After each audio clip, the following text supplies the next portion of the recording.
first of all, thank you for coming out.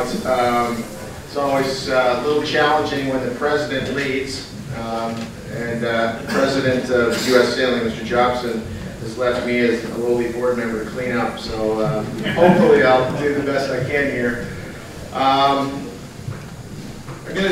too am going to tell a little story. About 2 years ago, the College National Championship was hosted by the St. Francis Yacht Club, but it was run in conjunction with the Golden Gate Yacht Club, as we had all the teams rotate their boats in and out down at what was the old beach.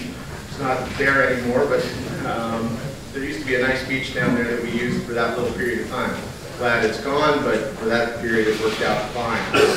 And one of the things that happened over those 8 days is we had 18 teams from across the country, and there were lots of parents and lots of spectators, and a few of the people in here helped do race committee, and it actually turned out to be a beautiful San Francisco period of time. I think it was over actually 10 days total. And had a little fog, it was sunny and windy. But one of the things that really struck me out of that whole event was that from this yacht club to the St. Francis was lined up with chairs with spectators in them, parents, lots and lots of people walking by coming to check out what was going on. And those teams, although they were in FJs, were all tacking up and down the shore, and you felt like you could reach out and touch them. And you could hear them actually talk about the tactics as they were going upwind. You tack here, through, all of that. And it was so close that everybody felt that they were part of it. And it was one of a small event. But it was an amazing event, and to me it was one of the events that just once again showcased how cool it is if you can get people on shore to see the racing. And that is what this amphitheater, this bay, is going to be able to provide. These boats are going to end up being 72 feet long.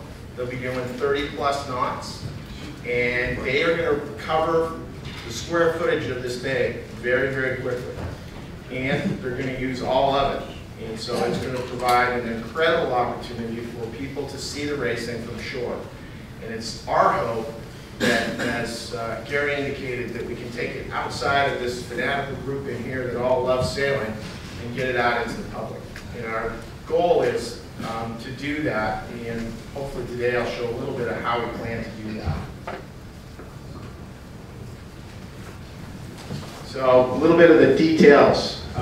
2011, we have this submission of the CEQA, and then the December 2011 estimated date for us to begin work, and then January 2012 we'll first start work on any of our sites.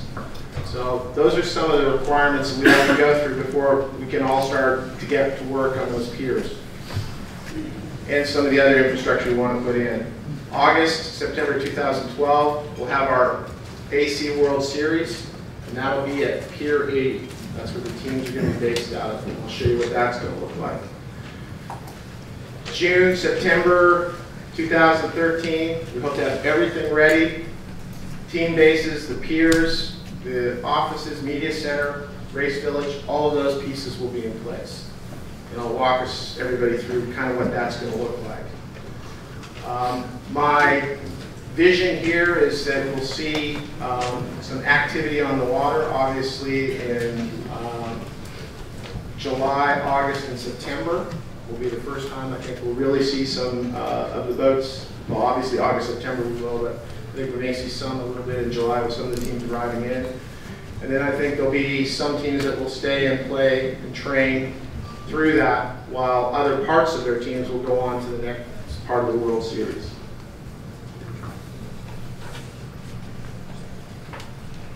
Okay, so I'm going to have to point here a little bit.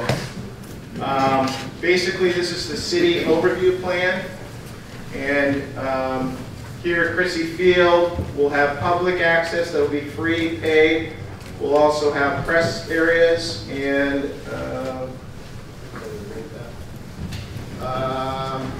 sponsor areas that will also be in the Chrissy Field area. Up here in the top, we envision we'll have a large group of spectator boats that will be in this area here. We envision Alcatraz will actually provide a really good venue to watch the racing from. Additionally, Marina Green, we've got public access that's all free and paid. It'll be in this area here. Down at the piers, public access as well as sponsor access and media. Again, we'll have our more access down here at Pier 3032, which we'll build out. And that's kind of an overview of where we kind of see everybody looking at things.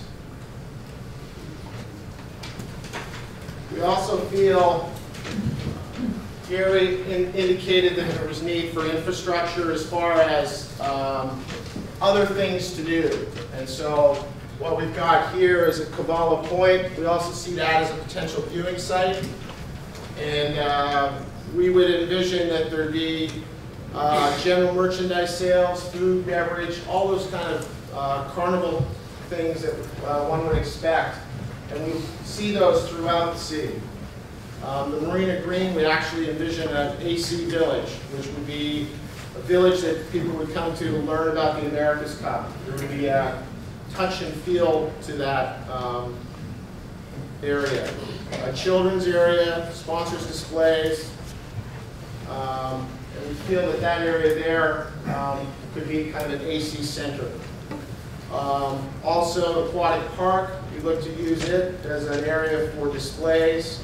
Also trying to do some maybe event type seating and sponsor display areas there. Pier 80, again we'll talk about that. This is where we see the teams being for 2012. Okay.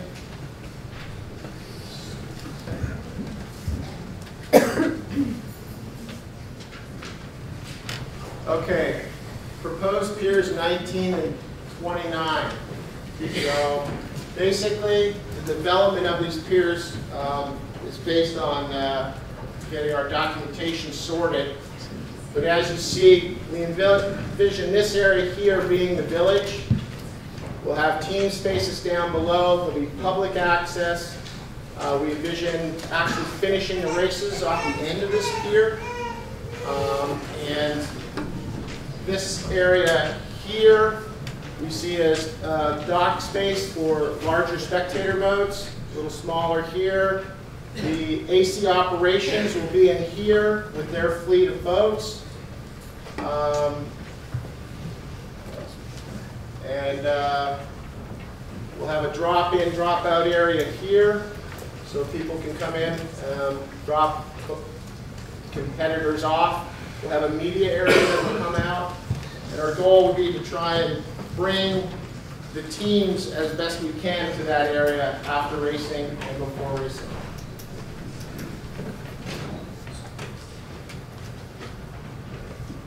There's a schematic of kind of how it would look. Again, we have the spectator boats in here, finish line at the top. Race management boats are in this section here. Open plaza, offices for the teams on this side. And again, more boats in this area here.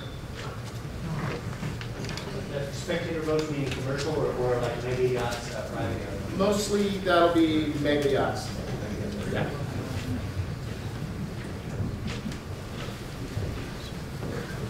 Okay, sailing area. This is my diagram, and then I'll show you the pretty one next. Basically, as per the protocol, we had to define what the area was going to be.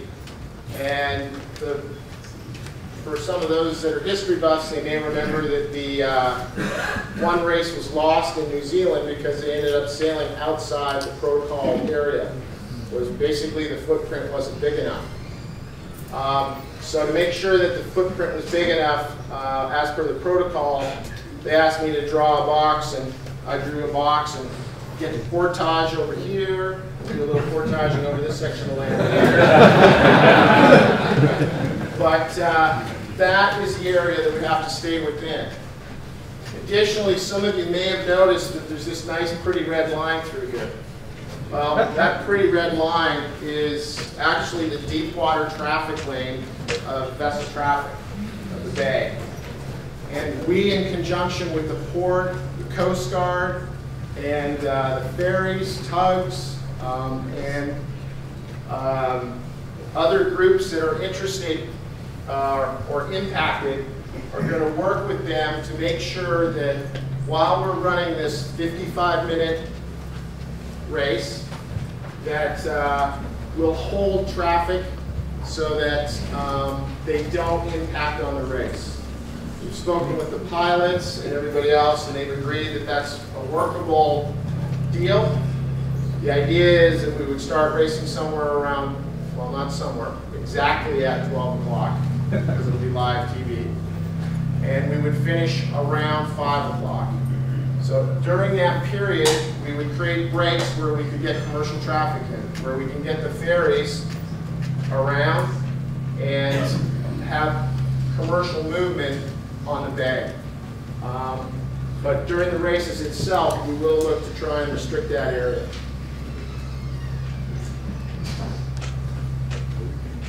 And now you got the pretty one of the graphics people were able to put together.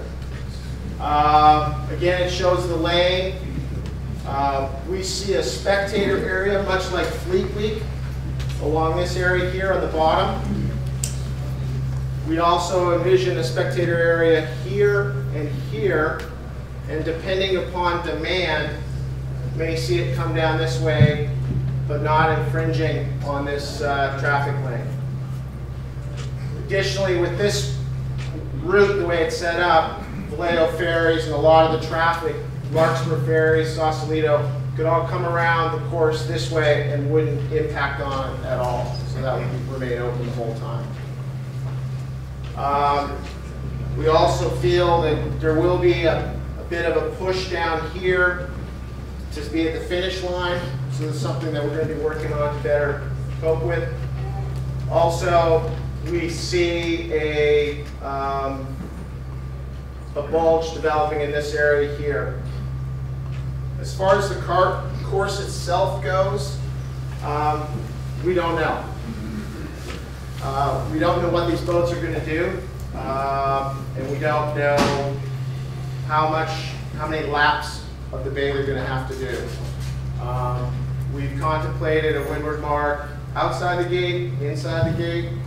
We've contemplated leeward marks down around Blossom or even further into the bay.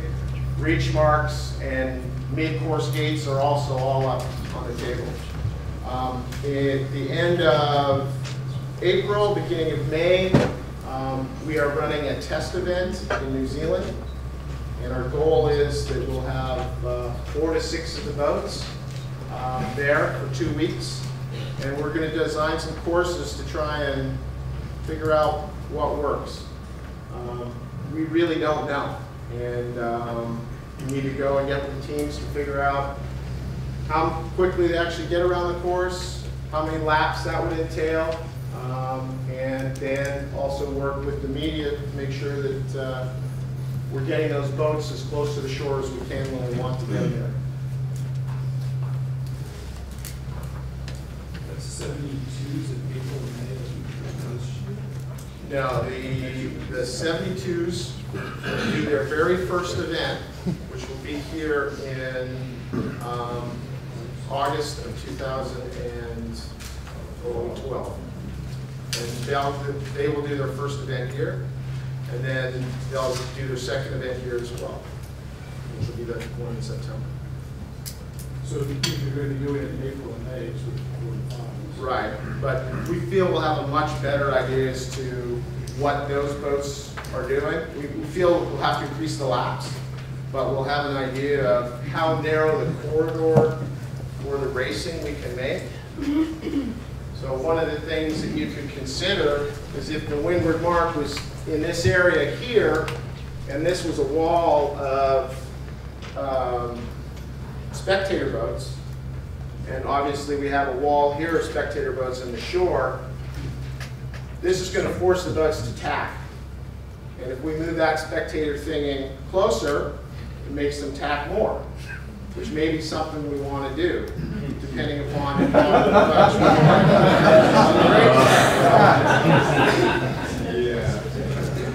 So the idea is to make it challenging for the competitors and also to make the amphitheater as tight as we can make it without causing rules and other issues. Do you see the spectator boats milling around, or are those going to be warning balls out there? We're working in conjunction right now with the Coast Guard and all the other marine services that are out there, the police, fire, all of them. And we have our own set of marshal boats that are currently getting put into place. It will be much like the Fleet Week box, where it'll be a restricted area and it'll be maintained by rigs that are, or boats that are certified to maintain that line. One of the things that we are doing is we're having a meeting with the Yacht Racing Association has organized a meeting for Thursday night where we've invited all the yacht clubs, and we're going to go out to them and say, hey, since you're not going to be doing any racing potentially during this period of time, one vehicle that you could really help us with is become some of our marshal boats. And so all of a sudden we'll increase the size of that fleet. Just to give you an idea, the Coast Guard says to maintain Fleet Week's box took up upwards of 50 boats. Well, the Fleet Week box just got bigger, a whole bunch bigger. It's about 6 times bigger. And so we're going to have to do a lot of work with a lot of our partners to try and maintain that box so that while these boats are going 30 knots, there's not somebody that just lost the plot and ends up in the middle of it, because it won't end well. Well, really, the box got not bigger, it got a lot smaller. Because the box for Fleet Week is a box that you have to stay out of. You're creating a box that everybody's got to stay in. Well, not necessarily, because I mean, basically, the Fleet Week box, as we know, it's kind of this, right? And that keeps everybody out. We're going to create a box that's this big that we have to maintain. So, yes, this is the spectator area, just like in Fleet Week, this is the spectator area. But it's really what you're trying to do is not keep them in the spectator area, you're trying to keep them outside of the race course. Because you just know that general traffic is going to try and miss the plot. John, have you given any thoughts of how you're going to get a spectator fleet if there's more boats than can arrive at the space? Has there any discussion about how those spectator spots are going to be allocated? No, there hasn't, and that's something that we're working on. We understand that we don't know what the demand is going to be. Right. Me personally, as the race manager, I'd love to see a lot of boats out there, but I'd also be just as happy if there was a bunch of people sitting on shore watching. And so we don't really know what that is going to be, and that's something that we need to figure out. It just put a thought into the hopper, which is, you know, there are going to be a fair number of people that have inspected vessels and licensed crews. It might be easier from the race management's point of view to manage in a small spot. Yeah. Having unprofessional people that are thinking could really complicate things. Yeah, and we want to keep it open to the public, and so we've got to figure out how to deal with both sides of that equation. John? Yeah. Is there any idea of the number of mega yachts that are going to be coming to town? And what are you going to do with them? No, not at this point.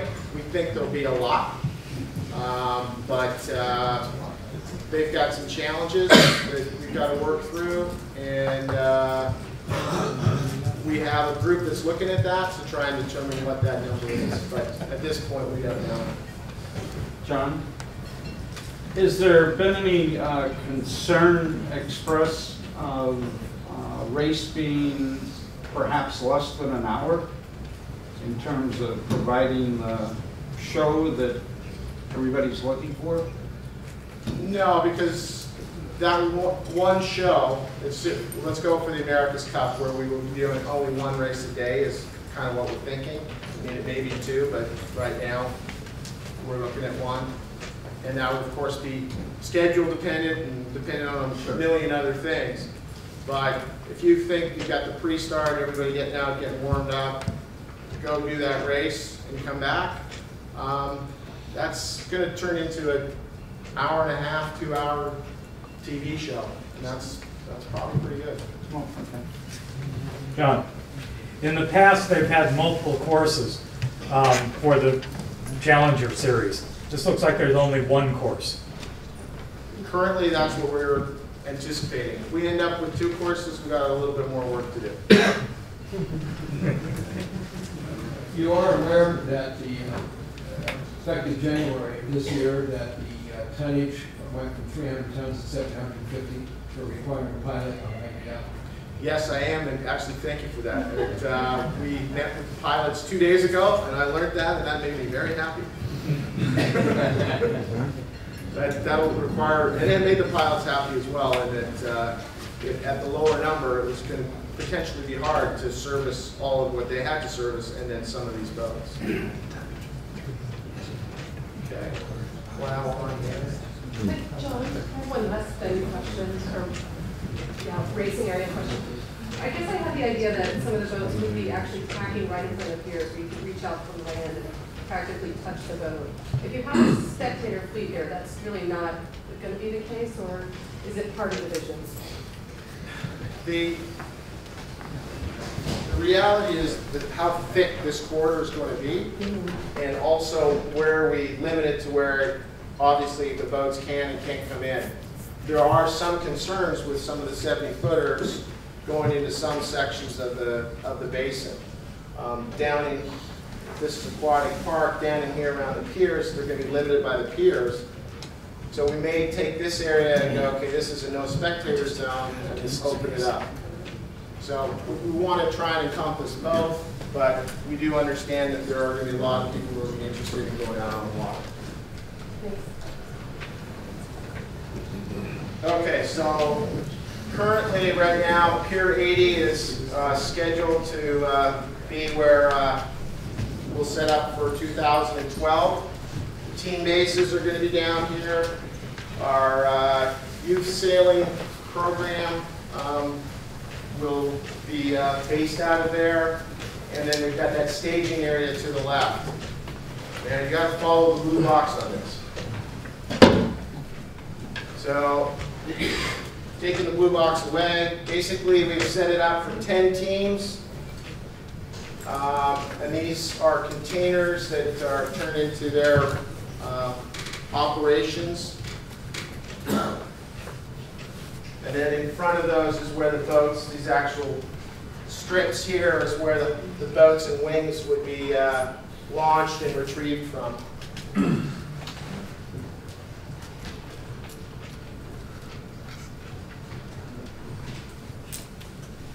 So then in 2013, the base for the teams, this is now the blue box. So the blue box that you saw in the earlier Pier 80 is now over here. We envision that there'll be some controlled access along here. This are not necessarily a breakwater, maybe a wave wall, just to try and reduce the waves coming in.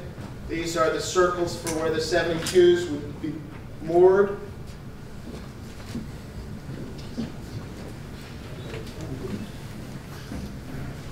There's only 10. We may need to get a few more circles. And then these piers here are for storage and team event programs.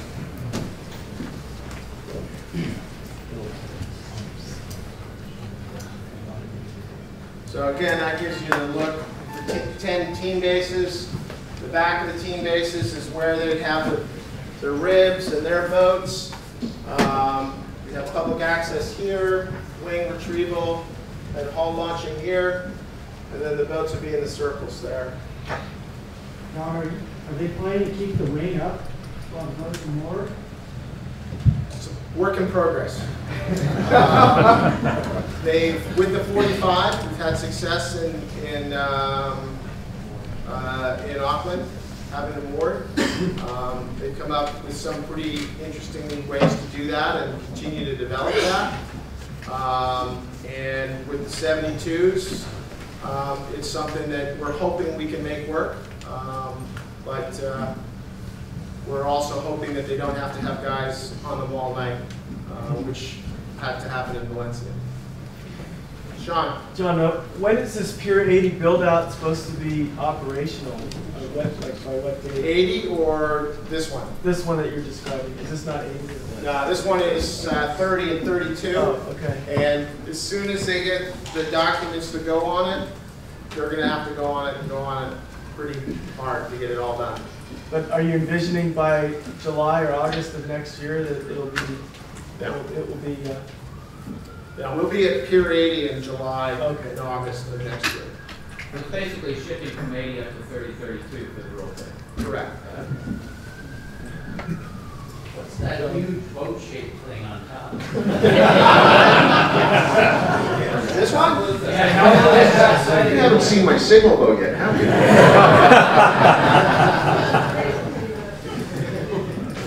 Are the defenders and challengers going to be more together? Yes. Yes. So, does anybody have any other questions? Super. Are we going to keep Red Java House? I have no idea.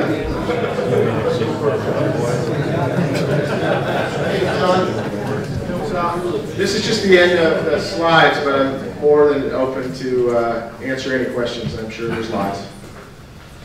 John, can you talk about what's going to be happening with the 45s outside of San Francisco, where the teams are going to be moving, and when do you think they'll actually be here?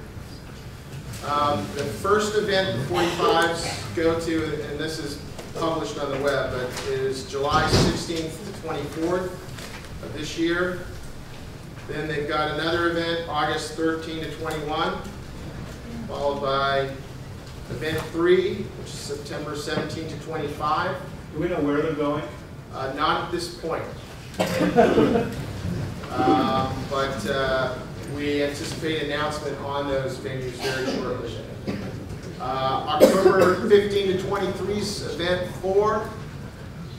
December 10, 18 is 5. February 17, 25 is 6. April 14, 22 is 7, and 8 is May 19 to 27. And those will be all around the world. The envision is that the team and boats and race committee equipment and everything will travel as one from one venue to another. And so the 45s will be tied into that until that ends. And then from there, we'll see where it takes us. Well, will teams have the ability to go on the tour as well as to practice here? Teams will, yes. The question will be if teams get additional boats to do that. Because while these dates are so close together, that basically the first boats that have been delivered to the teams will get shipped, and they will stay on the ship pretty much until this event's over, this is done. So they'll go on that tour. Does that answer your question? Yeah. What seems a little bizarre in this whole thing is the ability for people to practice here, the lack of practice. I think a lot of the goal here was to get teams up and running and to provide them with opportunities to showcase in different venues and sponsors and everything else in different venues, that opportunity to get the thing up and running. I think once that's achieved, then I think you'll see teams will start pouring into practice. Dovetailing on that, will they have options? When and how will they be practicing here on the bay? The 72s. The 72s will practice on the bay. I think you'll see them out there. I don't envision us at this point restricting anything while they're out there as far as making a practice area for them. I think that was the question. Yeah. I think what you'll end up seeing is 2 or 3 ribs in front and around them, making sure that the coast is clear. But I don't necessarily see us restricting the practice. And when do you anticipate those 72 events? First 72 events is in August, September of 12. And so I would envision them rolling in pretty close to that date. Yeah, thank you. How many 45s are going to be built? I hope a lot. We're not only talking about teams, but there's a desire to see if that class can develop as well. And so for this first year, we're going to try and supply as many 45s as we can to the teams. And they're working hard to do that.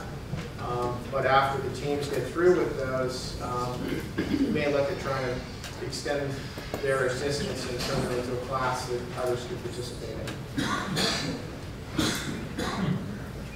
We've heard rumor of many boats from outside, commercial boats from outside the area interested in coming to the bay for this event, both from Southern California and in the PNW.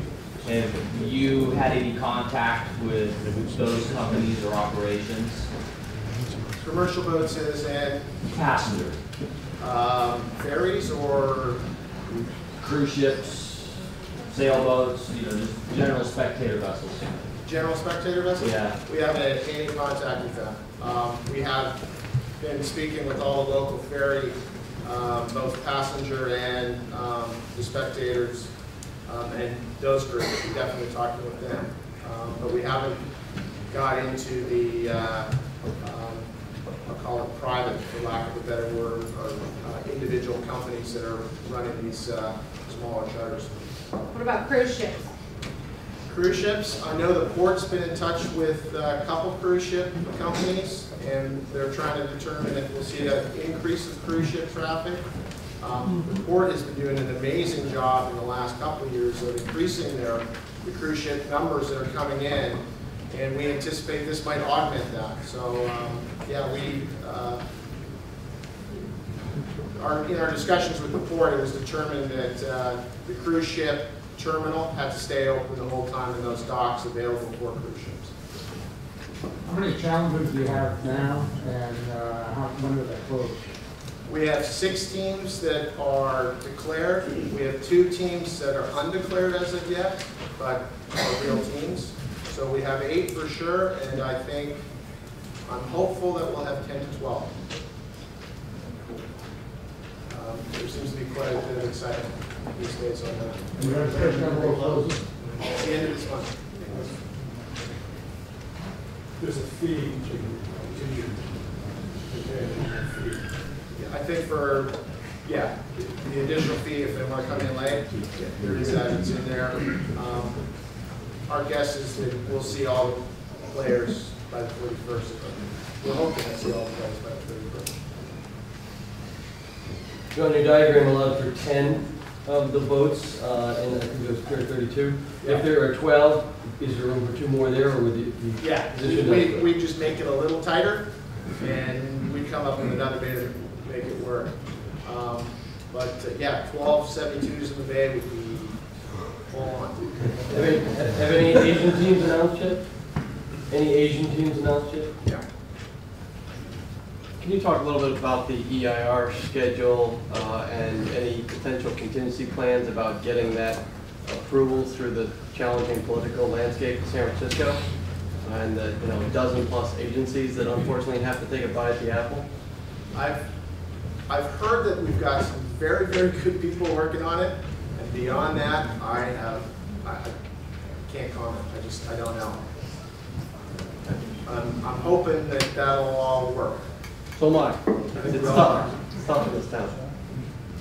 What about USA 17? We heard earlier last week that it probably wouldn't sail again. I've gotten a lot of questions since then. What about Fleet Week? Could it possibly ever come out? Is there any drive to make that happen? Yeah, I'm sorry again. I don't know where that one's going to go. Okay. It's It's tucked away safe. It's arrived safely, and it's in its shed down there on Pier 80, and the team has to determine what they're going to do with that. We don't have any input on that. Hey John, there have been questions about what happens to YRA racing and Big Boat Series in 2013 during all the America's Cup ramp up and finals. There's no PROs. Well, I think it's a really good question, and we need to start working on it. I know this YRA meeting that we're hosting on, or YRA is hosting on Thursday night, that's going to be one of the big discussions. Some events will look to move to other dates. Some events may have the opportunity to coexist. And we've just kind of got to go through that calendar of 13 and see where the major events are and the YRA events are and what we can do. Our goal is not to make it so that the Bay shut off for racing. We just might have to look at some creative alternatives to continue to do some of the racing. The Circle and the South Bay and North Bay are all open and during that period. And if people are interested in doing some sailboat racing there, we could look to see if that could happen. John, regarding the yacht clubs and the actual event, what kind of help can the clubs give you in the way of boats, numbers, types of boats? What are you thinking about today? I would say we probably need to put about 150, 200 course marshal boats out on the water each day for the Louis Vuitton and for the America's Cup. Coast Guard will provide hopefully about 50 of that with other law enforcement services. ACRM will probably be in the range of 30 to 35 of that. And then we're going to look to the clubs in the Bay Area and individuals to see if they can help us get that fleet up to the point where we can actually maintain that zone safely. We're looking to try and create some training for that in conjunction with the Coast Guard that would certify people to understand what course marshaling is, what rights you have, and what rights you don't have. And that's something that we can envision trotting out in the next 3-4 months once we get our hands around it. Types of boats? Hybrid. I mean, ribs are great, but I mean, it could be Brady White. It really is. There's a wide range, but it's more of boats that are probably in the 25 to 35 foot range, relatively maneuverable. We don't have to be soft-sided, and then operators that are good at them. That's one big piece of the puzzle that we'll definitely be looking for help with. Additionally, we'll be looking for some help on the water to help run the races. The scope of that, we're still trying to figure out what that is. John, are you going to be coming back around in a couple months and meeting with this group again and kind of asking for help and saying? I'm always asking for help. I don't need a meeting to do that. Yeah, absolutely. If John would like me to do that, again, I'm doing a lot of meetings these days. Going to the pilots, the Coast Guard, to YRA, any group that we can find that can help us out with this is what we're trying to do. So anybody that has a brilliant idea that there's a group of people I need to get to, please feel free to share. How are we finding you these days? That one I'll have to get to John, because I'm in transition right now, and I don't have one that I could give out that would be wide open. Sure. All right? Will all the racing be match racing, or there's going to be some fleet racing events? We envision a lot of fleet racing at the beginning of it. Fleet racing. And then for the Vuitton, obviously, and for the America's Cup, it will be match racing. One of our goals with the fleet racing is to get the teams on the water as much as we can, and also to create a little bit of excitement, increase the spectacle. 2 versus 10 is a little different. And so that's one of our objectives. John, how's the youth event going? that's a work in progress right now. The event authority is working with the race management side, and we're trying to figure what that looks like right now. We're quite excited about it, and it's very, for Russell, it's something that he's really passionate about. And so it will take some shape. We're just still trying to work the details out. So more to come on that one. What would be the most informative website to keep track of that? Americascup.com is where we've posted and we would like to drive everybody to. A lot of our notices and these charts and that is all posted on that website. And the dates for the World Series, the first 8, all of that's on that site. You can gather from there. Facebook page? Yeah. Yeah? Yeah, I think we have one. We're on Twitter too. Yeah. I would drive everybody to the americascup.com site, and I believe there's the join the team, and there's a bunch of different ways. I think there's Twitter, Facebook, and a few others. Any other questions?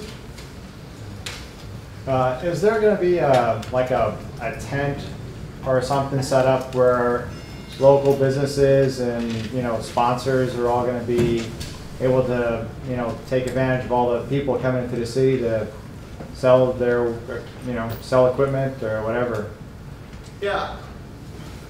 As the thing takes shape and we determine what venues we're going to actually be at, as i.e. Christie Field or whatever, we'll be working in conjunction with the city and local businesses to set up these areas. But at this time, we're still trying to make sure we can go into some of these areas. Is there still any possibility of there being a Defender series? There is a possibility, yes. I have heard grumblings of a couple people that are looking at trying to put the funding in place to do that, and we'll see what happens. It's definitely not ruled out. Okay. Thank you all. And,